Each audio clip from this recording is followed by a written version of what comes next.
I'd like you to take your note sheet out of your bulletin package, please, and I want you to find principle number 4 located at the top of the page. It reads, openly examine and confess my faults to myself, to God, and to someone that I trust. That's principle 4. We have been looking at principle 4 for some time in the past, but tonight we're really going to get into the bottom line of principle 4. We're going to start looking at our inventory. Now, there are 3 lessons in the inventory workbook. There's lessons 9, 10, and 11. And tonight we're going to look at lesson number 9. This lesson focuses on the forms that we are going to be using in our inventory work. Now, we put these forms into a workbook, or into a booklet rather, entitled Celebrate Recovery Inventory Worksheets. It has a blue cover on it. Everybody should have one of these. Does everybody have one? Okay, and there's also an instruction manual that goes with it called Inventory Guide. Does everybody have one of those? Now, if you don't have these materials, you can get up right now and go get them, because you're going to need them as we go through tonight's lesson.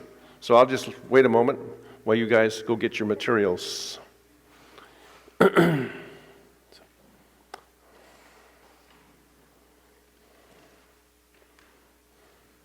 Okay. All right, let's start with the Celebrate Recovery Inventory Worksheet booklet. That's the one with the blue cover. I want you to open up the first page, and notice on the back of the cover sheet, there's a place to record your issues. Everybody see that? Okay. Now, in our last lesson, that was 2 weeks ago, it was our moral lesson, we asked you to identify your issues. You guys may remember that? And I'm going to assume that you have done that. And if you haven't, then you need to do it. That's very important, because that's the starting point for Celebrate Recovery. That's the starting point for recovery, I should say. So we have to know what's wrong. You can't fix something unless you know it's broken. So I want you to identify your issues and write them on this page. Now, it's important to understand that this workbook that you have is your own personal copy. Notice there's a place for you to put your name on it. So don't leave it laying around. In the past, when we've done inventory, some people have left their inventory workbooks laying around with their information in it. That's not a good thing to do. So keep your inventory workbooks secure. Okay, let's take a look at the form in our booklet. Notice it's broken down into 5 columns. And you may notice that the headings on our form are a little different than those in your note sheet. Everybody has a little note sheet in your bulletin package. You compare that with the form in this booklet, and you'll see there's a difference. See, we believe the headings in our form better describe the information that goes into the columns. And we also believe that our form provides a lot more room for you to write information down than on that smaller piece of paper. So we're not going to use the form in the note sheet. You might just as well set that aside. We are going to use the forms in the booklet.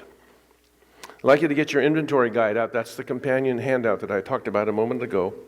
And I want you to open it up and find Roman numeral 1 on the first page. Everybody take a look now. Roman numeral 1. It reads, the first column, the person and the circumstances. Everybody see that? Everybody know where I'm at? Okay. Now this corresponds to the heading of the first column in our form. Now item A, right beneath the Roman numeral 1, reads, identify the people and circumstances that have impacted you in the past. Does everybody see that? Okay.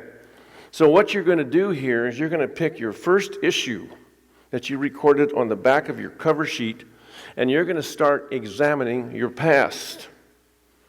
That's the first issue only. And I recommend that you break your past down into short time periods. For example, 1 year, perhaps, a 1-year block of time, or maybe a 5-year block of time. Depends upon whatever is comfortable for you. But the point here is don't try to look at your whole life at one time. Lots of people try to do that. And when you start to try and do that, you get overwhelmed immediately, you get frustrated, and you give up. Okay, so take your first issue and start looking for anything that happened in that first time period that you picked that relates to that issue. Just that specific time period, that 1-year time period, or whatever it is that you've picked, look at that and find out or look for things that relate to the first issue. That's a key.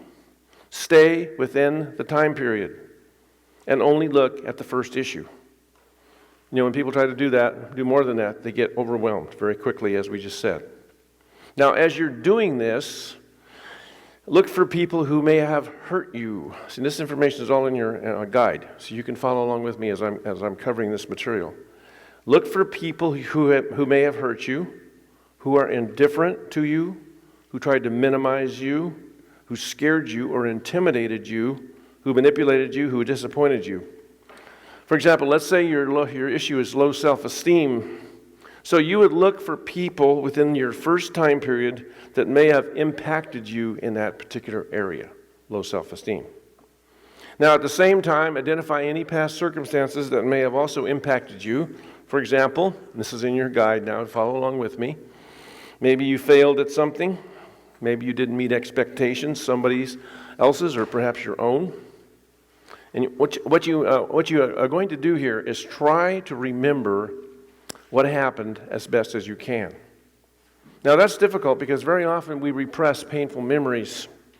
So a good way to deal with that is to pray through Psalm 139 verses 23 and 24, which I've put in your guide there, so take a look. It says, "Search me, O God, and know my heart. Test me and know my anxious thoughts. Point out anything in me that offends you and lead me along the path of everlasting life." So we're asking God to help us recall those events that He wants us to remember.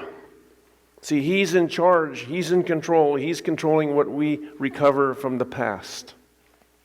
Now at this point, you need to stop and review what you found with your sponsor. See, you have to do this progressively as you collect information. Don't let this stuff pile up. God uses sponsors in key ways. You know, they pray for us, they encourage us, they give us insight, and they give us clarity. So you must tell your sponsor what you've discovered so that the sponsor will have the opportunity to look at what you've done and comment on it. All right, the third column in our inventory form is called the effect. Here you're going to record how the events that you've identified in the first two columns affected you at the time. That's important. At the time that they happened. See, this is historical information. For example, when the incident occurred, and this is in your guide there, did you feel shame, rejected, stupid, weak, powerless, overwhelmed, depressed, worthless, hopeless, angry, and on and on and on? The list is pretty endless. Here's some more things to think about. Did you think there was something wrong with you? Did you avoid certain people? Did you become fearful? Did you become tentative about life? Did you develop phobias? Did you develop neuroses or psychoses or some other kind of disorder?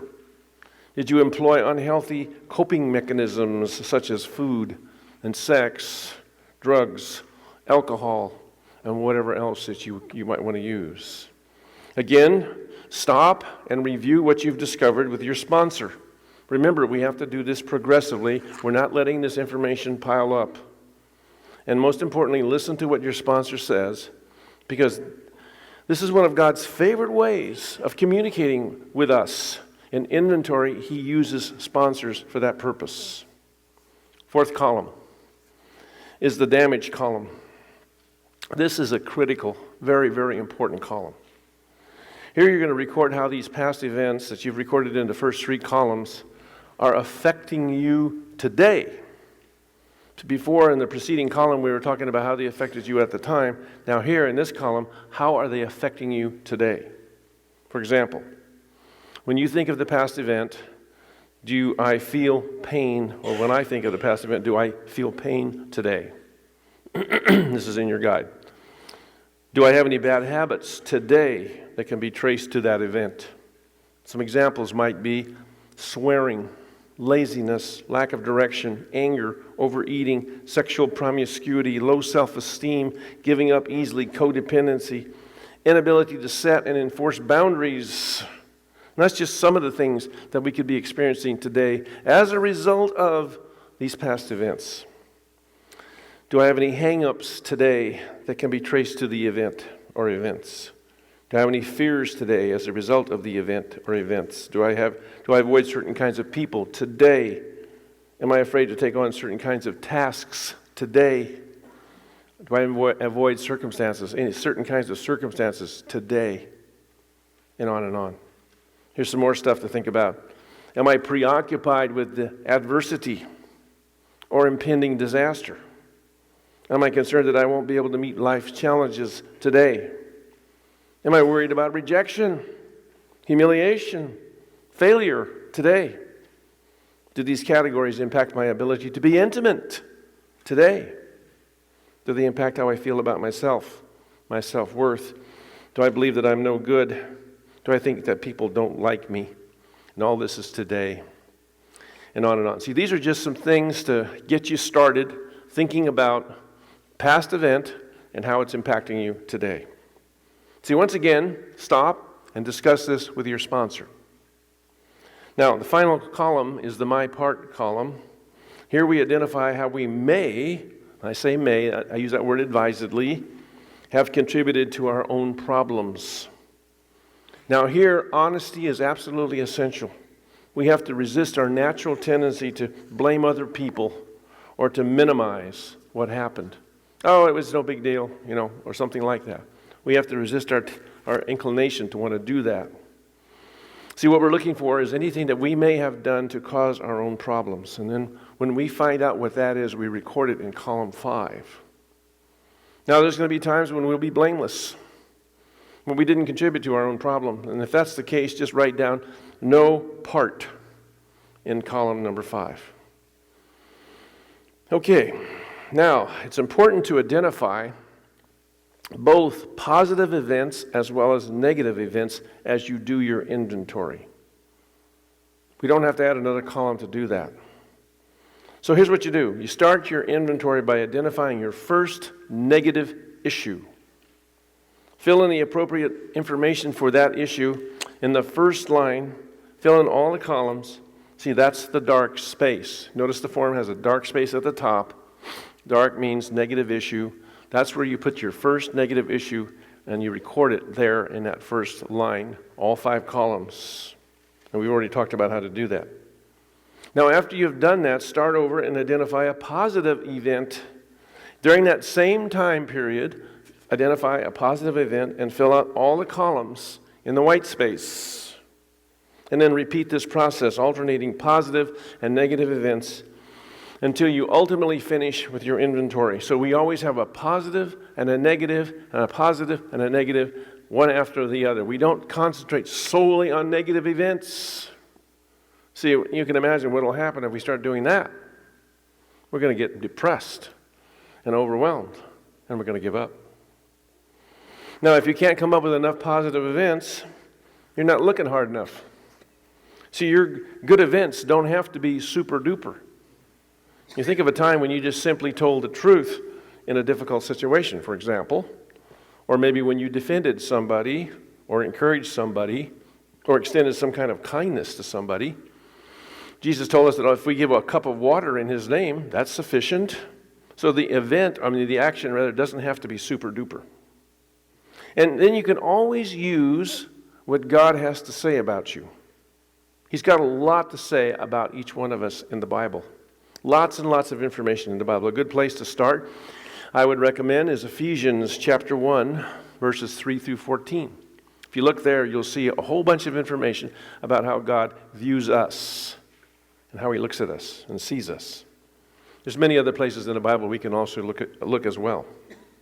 All right, so that's how you fill out your form for the first issue in the first time period, using both good and bad events.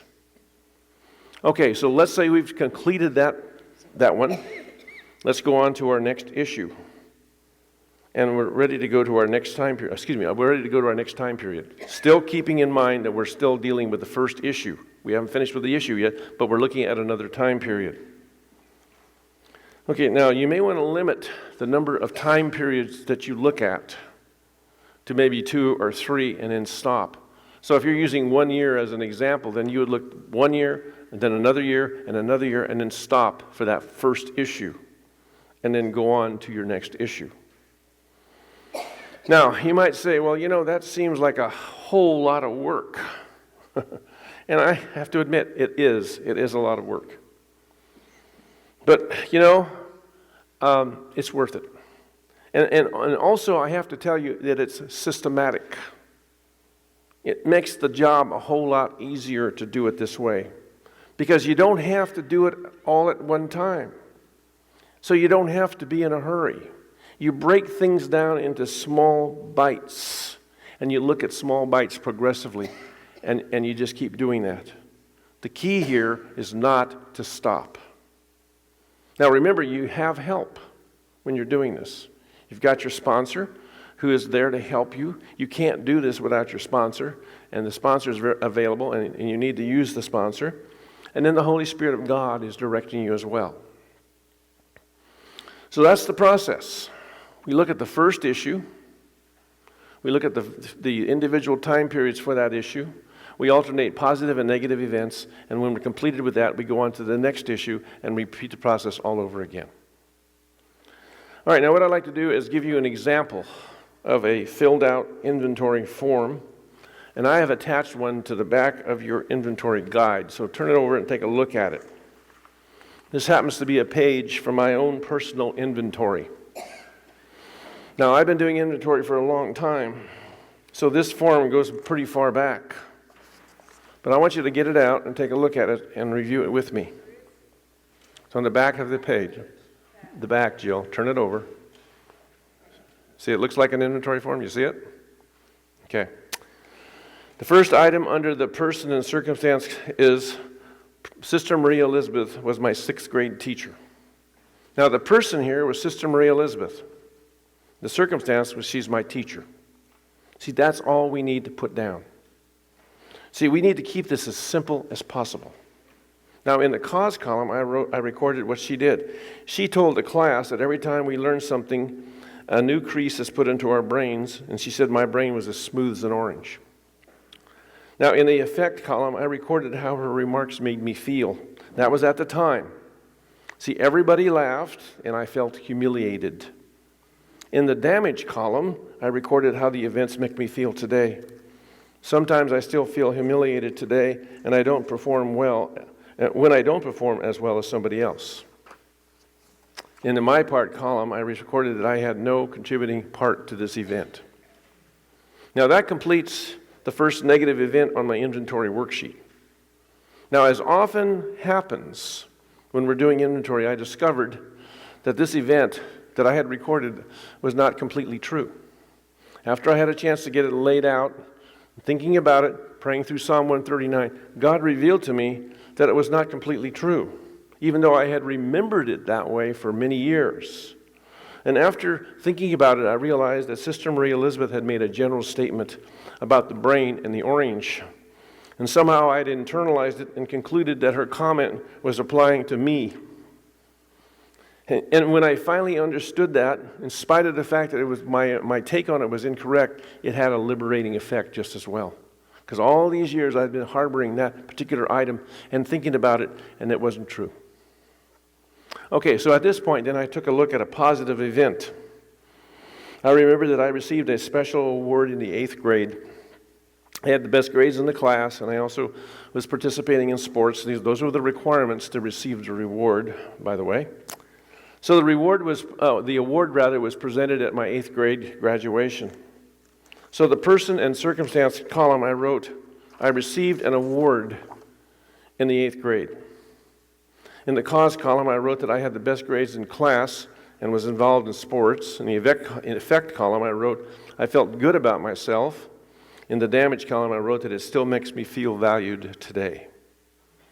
Now, in the my part column, I wrote what I did to achieve the award. So that's how you record a positive event. From here, I went to the next negative event. In the person and circumstance column, I recorded, my father was very remote and distant. See, the person was my father, and the circumstances was his remoteness. And once again, we're keeping this simple. In the cause column, I recorded that he was gravely ill and was not interested in what was going on in my life. In fact, he died when I was 10 years old.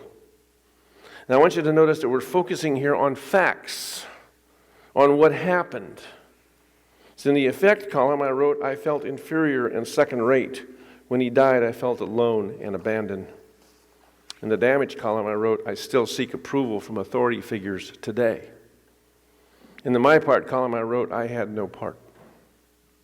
Now, in keeping with this, our approach, the next event is a positive event. So in the person and circumstance column, I wrote, my mother enrolled my brother and I in Red Cross swimming lessons. Person here is my mother. Swimming lessons are the circumstance. In the cause column, I wrote that I became an excellent swimmer. In the effect column, I wrote, I felt good about myself. In the damage column, I wrote, it's translated into believing that I have some athletic ability today. In my part, I wrote down, I applied myself as I took the lessons. So that's a positive event. Next entry is a negative event. In the person and circumstance column, I wrote, my family was very poor after my father died. In the cause column, I noted that my mother took in ironing to support us, and we lived in tenement housing. In the effect column, I wrote that I felt ashamed and inferior. In the damage column, I wrote that I still put a high value on money and worldly possessions today. In the my part column, I wrote that I had no part. Next entry is a positive event. Now, in this case, in the person and circumstance column, I used Ephesians 1:5, which says, God adopted me into his family. That was meaningful to me since my family had pretty much left me. My mother and dad had passed away. So, as you will soon see. So that's a meaningful thing to me. In the cause column, I wrote, God says he did it because it brought him great pleasure, meaning that he really wanted to do it. In the effect column, I wrote that I didn't know this passage at the time when I was a young boy. In the damage column, I wrote that this passage makes me feel loved and secure. In the my part column, I wrote, I didn't know it then, but I believe it now. Next event is a negative event. In the person and circumstances column, I wrote, my mother died when I was 12 years old.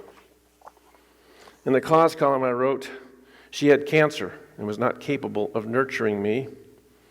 In the effect column, I wrote, sometimes I feel this way when I'm rejected by other people. In the my part column, I wrote, I could have reached out to others. The last item on the page is a positive event. In the person and circumstance column, I wrote, God saved me from eternal death. Ephesians 1:4. In the cause column, I wrote, God made a conscious decision to make me holy and without fault in his eyes. In the damage column, I wrote, today I know this and I'm elated. My eternal destiny is secure. In the my part column, I wrote, I didn't know it then, but I believe it today. Now that's the first page of my inventory. I have many, many, many pages in my inventory, and I have followed this approach for all of the work that I have done in inventory. And today I'm doing it all over again.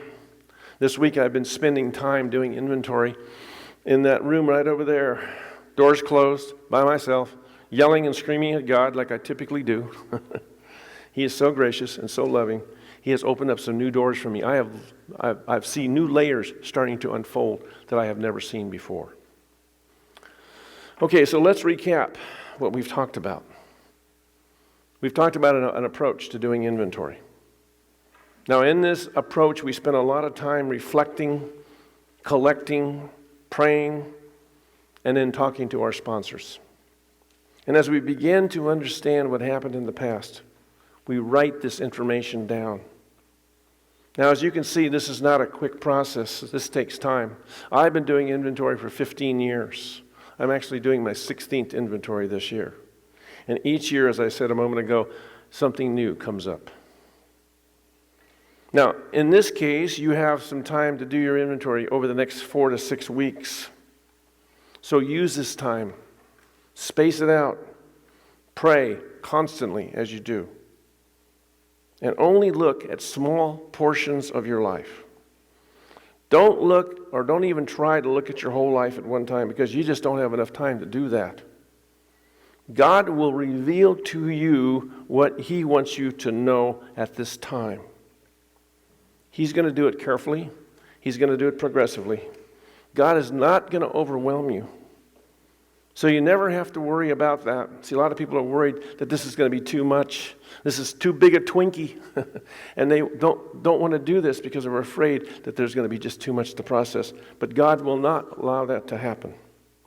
Here is the key to doing inventory.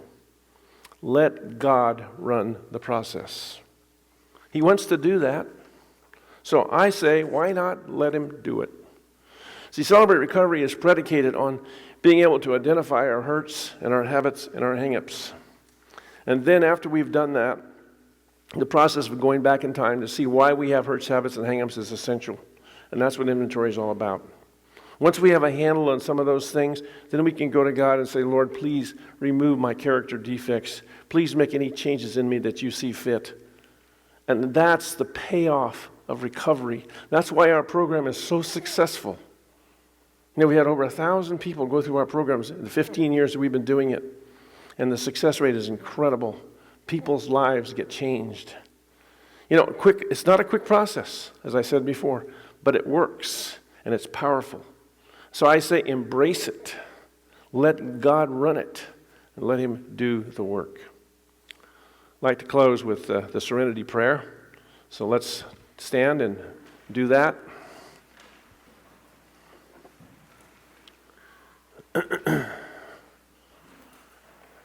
God, grant me the serenity to accept the things I cannot change, the courage to change the things I can, and the wisdom to know the difference.